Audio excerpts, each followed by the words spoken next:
बिस्मिल्लाहिर्रहमानिर्रहीम। अस्सलाम वालेकुम। सर एक छोटा सा एरिया हमारे पास चॉइस ऑफ सेटलमेंट का, ठीक है जी। सर हमने चॉइस ऑफ सेटलमेंट को आज डिटेल में देखना है। ये हमारे पास सर तीसरा एरिया इफेक्टिवली। सर देखिए, हमने सबसे पहले एक चीज़ देखी थी कि sir entity goods and services खरीदे और बदले में अपने शेयर्स दे दे, ठीक है जी। तो मैं ऐसे ट्रांजैक्शन को कहता हूँ जनाब इक्विटी सेटल ट्रांजैक्शंस, ठीक है जी।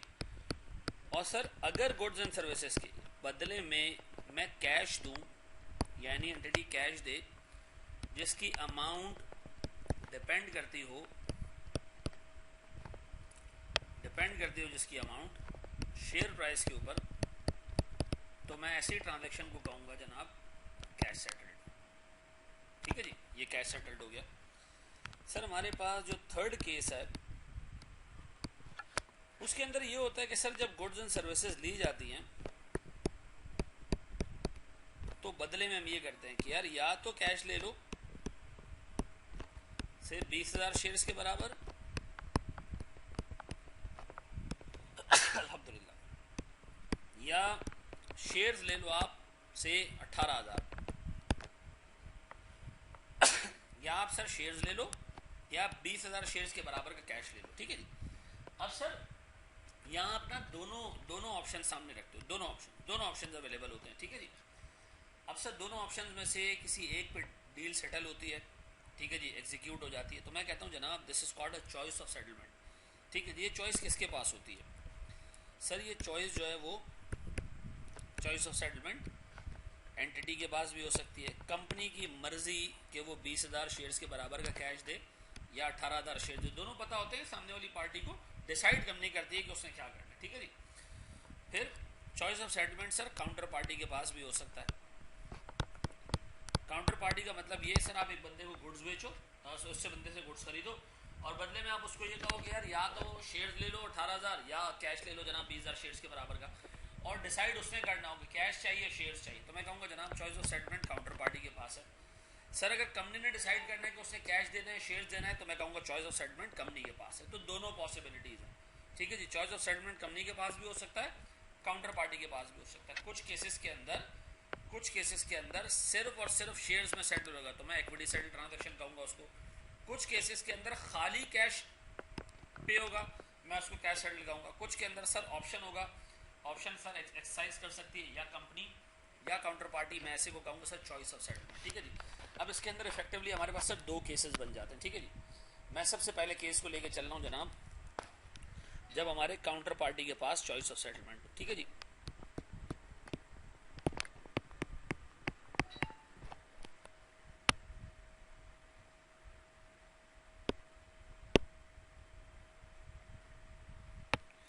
सर जब काउंटर पार्टी के पास चॉइस ऑफ सेटलमेंट हो, सर जब काउंटर पार्टी के पास चॉइस ऑफ सेटलमेंट होती है तो कंपनी इसको ऐसे ट्रीट करती है जैसे कंपाउंड इंस्ट्रूमेंट, ठीक है जी। क्या मतलब सर कंपाउंड इंस्ट्रूमेंट? सर आपने कन्वर्टेबल बॉन्ड्स आपको याद आ रहे हैं? कन्वर्टेबल बॉन्ड्स में ये होता है आप आवाम से पैसे लेते हो और एंड में आके आवाम से कहते हो कि वो डिसाइड करो कि करे उसको कि कैश चाहिए या उसको शेयर्स चाहिए। तो सर चूंकि उस जगह पे भी कंपनी के शेयर होल्डर के पास यानी बॉन्ड होल्डर के पास दो ऑप्शन होते हैं, चाहे वो शेयर ले ले चाहे वो कैश ले ले, उसकी मर्जी है। तो सर स्टैंड कहता है इसकी अकाउंटिंग ट्रीटमेंट उससे डिफरेंट नहीं होनी चाहिए, ठीक है जी। तो हम उसको कंपाउंड इंस्ट्रूमेंट ट्रीट करेंगे, ठीक है जी। अब आए जरा सर इसके अंदर दो अप्रोचेज हैं। पहला हमारे पास है सर डायरेक्ट अप्रोच। हम पढ़ रहे हैं सर चॉइस ऑफ सेटलमेंट में पहला केस के काउंटर पार्टी के पास चॉइस ऑफ सेटलमेंट हो तो स्टैंडर्ड कहता है उसको कंपाउंड इंस्ट्रूमेंट ट्रीट करो, यानी उसमें लायबिलिटी का कंपोनेंट अलग करो, इक्विटी का कंपोनेंट अलग करो, ठीक है जी। मैं उसमें सबसे पहले डायरेक्ट अप्रोच देख रहा हूँ। डायरेक्ट अप्रोच का मतलब क्या है सर? सुने सर, स्टैंडर्ड कहता है जनाब जब गुड्स एंड सर्विसेज की फेयर वैल्यू पता चल सकती है तो आप पहले निकालें गुड्स एंड सर्विसेज की फेयर वैल्यू, ठीक है जी, ठीक है जी। और इसमें से आप माइनस कर दें, लेस कर दें sir fair value of liability. ये कैसे निकाली जाती है वो अभी मैं बता रहा हूँ, ठीक है जी। तो सर जो बाकी बैलेंस बचेगा वो आपके पास बच जाएगा सर इक्विटी का बैलेंस, ठीक है जी। से मिसाल के तौर पे एक छोटी सी एग्जांपल लेके चलता हूँ। सर मैंने गुड्स खरीदी हैं, गुड्स गुड्स एंड सर, ये गुड्स मैंने खरीदी हैं सर, इन गुड्स की फेयर वैल्यू से मिसाल के तौर पर 1 लाख रुपए, ठीक है जी। अब मैं सर जो काउंटर पार्टी है उसको चॉइस दे रहा हूं कि काउंटर पार्टी तुम्हारे पास चॉइस ही है मेरे भाई कि तुम शेयर्स ले लो, ठीक है जी, तुम कंपनी के शेयर्स ले लो 8,000, ठीक है जी, या कंपनी के शेयर्स के बराबर कैश ले लो 9,000 शेयर्स के बराबर, ठीक है जी, कैश ले लो 9,000 शेयर्स के बराबर या 8,000 शेयर्स ले लो, मर्जी तुम्हारी है, ठीक है जी। सर आज जिस दिन मैंने गुड्स खरीदे हैं सर, जिस दिन मैंने गुड्स खरीदे हैं सर, एक शेयर की फेयर वैल्यू मार्केट में सर 9 रुपये चल रही है। कितने रुपए? 9 रुपये चल रही है। अब बताओ सर मैंने उसे गुड्स कितने की ली है? 1 लाख की। सर स्टैंड कहता है आपको मैक्सिमम अमाउंट कितनी पे करना पड़ सकती है अगर काउंटर पार्टी कैश में मांगे, तो सर मुझे पे करना पड़ सकता है 9,000 इंटू 9। 9,000 इंटू 9 कितना होता है सर? 9,000 इंटू 9 कितना होता है? 81,000। तो सर अगर मैं काम ये करूं, मैं आपसे कहूं जनाब फेयर वैल्यू ऑफ गुड्स, ये आप ले लो जनाब कितने की? 1 लाख की। इसमें से लेस कर दो fair value of liability, sir 9,000 shares के बराबर का कैश, कैश कितना? 9 रुपए के हिसाब से 81,000। कितना आ गया सर मेरे पास इक्विटी का कंपोनेंट? 9,000। अब सुनिएगा दोस्त, सुनिएगा, ये ट्रांजैक्शन मैं रिकॉर्ड कर रहा हूँ से 1 जनवरी 2010 को मैंने एंट्री अपने पास की सर, गुड्स या इन्वेंट्री डेबिट कितने से?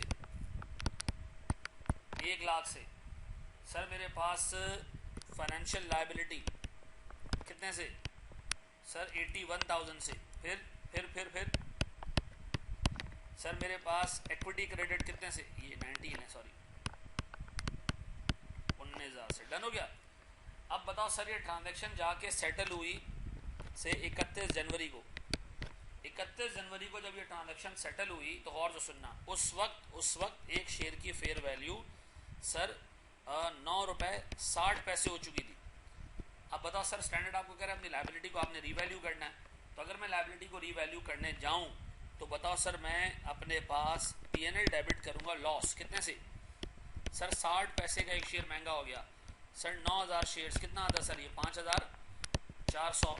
और मैं सर फाइनेंशियल लायबिलिटी कर दूंगा क्रेडिट कितने से? 5,400 रुपये से। डन हो गया। अब बताओ सर सेटलमेंट की बारी आती है। सेटलमेंट डिसाइड किसने करना है सर? सर या तो शेयर्स देने हमने उसको कितने? 8,000, या हमने उसको कैश पे करना है कितना सर? 9,000 शेयर्स के बराबर का एट 9.6। जरा इसको मल्टीप्लाई करो जरा, 9.6 इंटू 9,000 कितना होता है सर?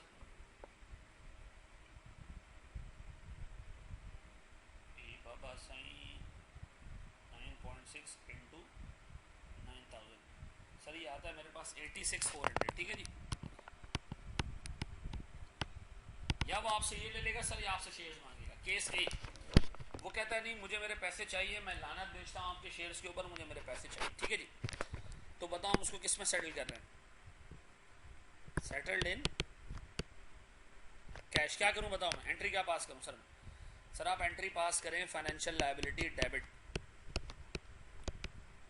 कितने से? 86,400 से। आपने इतने भी फाइनेंशियल लायबिलिटी रिकॉर्ड की हुई? हाँ सर 81 पे रिकॉर्ड की थी और 5,400 उसमें और ऐड हो गए, तो ये हो गया जनाब मेरे पास 86,400। अब बताएं 86,400 ये डेबिट और कैश क्रेडिट कितने से? 86,400। डन हो गया। फाइनेंशियल लायबिलिटी तो हो गई खत्म। अब सर जो इक्विटी का कंपोनेंट इसका क्या करूं? स्टैंड कहता है जनाब आपकी मर्जी, आप इसको इसमें रहने दें या इस इक्विटी के कंपोनेंट को आप किसी भी दूसरे इक्विटी के कंपोनेंट में क्लोज कर दें, मर्जी आपकी है। सर मैं 19,000 रुपये के कंपोनेंट को सर क्लोज कर रहा हूँ retain rating. Equity to equity movement करनी है, पीएनएल में नहीं जाना चाहिए, ये एंट्री मेरे पास ऑप्शनल है। ठीक है जी, दिमाग में रखिएगा। अब बताएं सर व्हाट इफ के वो सामने वाली पार्टी मुझे कहती है यार मुझे तो कैश चाहिए भाई, मैं तो इसको शेयर्स में सेटल करना ही नहीं चाह रहा, मुझे क्या चाहिए? मुझे कैश, सॉरी मुझे चाहिए शेयर्स। भाई ये शेयर्स बड़े कीमती हैं, प्राइवेट कंपनी आपके वैसे मिलते नहीं हैं, तुक्के में हाथ आ रहे हैं तो मैं छोड़ना नहीं चाह रहा। भले 9,000 के बराबर का कैश हो लेकिन आपके शेयर्स मार्केट में नहीं मिलते, मैं लानत भेज रहा हूँ कैश पे, आप मुझे शेयर्स दे दो। अब बताओ मैं क्या करूँ सर? सर स्टैंड कहता है सिंपली फाइनेंशियल लायबिलिटी को आप कन्वर्ट कर दो, 86,400 ये उठाओ, ठीक है जी, इक्विटी का जो बैलेंस है वो उठाओ और इसको सिंपली कन्वर्ट कर दो, कोई पीएनएल का इम्पैक्ट नहीं, सिंपली लायबिलिटी कन्वर्ट हो रही है किसमें, इक्विटी के अंदर। बताओ सर मैं क्या करूं, शेयर कैपिटल सर कितने हजार शेयर है मेरे पास sir, 8,000 into into into what 10 sir, मेरे पास कितना आ जाएगा ये 80,000। और सर शेयर प्रीमियम कितना से जनाब मेरे पास 86,400 और 19,000 कितने होते हैं, मिला के चेक करें।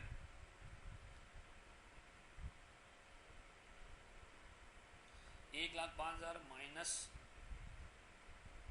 80,000 सर मेरे पास ये शेयर प्रीमियम आता है जनाब 25,400। अच्छा याद रखिएगा सर, मैंने अभी आपके सामने सिर्फ डायरेक्ट अप्रोच रखी, सिर्फ डायरेक्ट अप्रोच रखी। डायरेक्ट अप्रोच में मैंने आपको क्या बताया कि सर चॉइस ऑफ सेटलमेंट जब भी होगा आपको फेयर वैल्यू ऑफ गुड्स पता चल सकती है। फिर देखो चॉइस ऑफ सेटलमेंट में सबसे पहले दो केसेस, कंपनी के पास है काउंटर पार्टी के पास। हमने पहला केस पिक किया काउंटर पार्टी। काउंटर पार्टी में हमने देखा कि सर काउंटर पार्टी में सर स्टैंडर्ड आपसे कहते हैं इसको कंपाउंड इंस्ट्रूमेंट ट्रीट करो, और कंपाउंड इंस्ट्रूमेंट ट्रीट करने के लिए आपके सामने दो अप्रोच हैं सर। डायरेक्ट अप्रोच आपने कब यूज करनी है, जब fair value of goods and services are reliably measurable. तो हमने क्या किया sir, fair value of goods and services रखी, उसमें फेयर वैल्यू ऑफ लायबिलिटी हटाई, तो हमारे पास बैलेंसिंग फिगर बच गई इक्विटी। ठीक है जी। स्टैंड कहता है जनाब आप लायबिलिटी को बुक कर लें, इक्विटी बुक कर लें और गुड्स को रिकॉर्ड कर लें। लायबिलिटी को आप उस वक्त तक रीमेजर करते रहें जब तक कि सेटल नहीं हो जाता। एंड में आके अगर एक बंदा सर कैश लेके जाना चाह रहा है, लायबिलिटी पे ऑफ कर दें और इक्विटी का जो बैलेंस आपने डे 1 पे क्रिएट किया था उसको रिटेनिंग में मूव कर दें, मर्जी है आपकी। सर अगर वो इक्विटी लेना चाह रहा है तो no further PNL impact, no further PNL, knowing the fact कि 9,000 और 8,000 शेयर्स का इशू है, नहीं करना ही है। ये याद रखना सर, इक्विटी जब भी लायबिलिटी इक्विटी में कन्वर्ट होती है पीएनएल नहीं हिट होता, सिवाय कुछ एक केसेस के जो इसी स्टैंडर्ड में आगे आ रहा है। अब बताया मैंने सिंपली क्या किया, फाइनेंशियल लायबिलिटी डेबिट, इक्विटी का कंपोनेंट डेबिट, और ये दोनों कंपोनेंट सर हमने शेयर कैपिटल और शेयर प्रीमियम में क्लोज कर दिए। ठीक है जी, थैंक यू वेरी मच।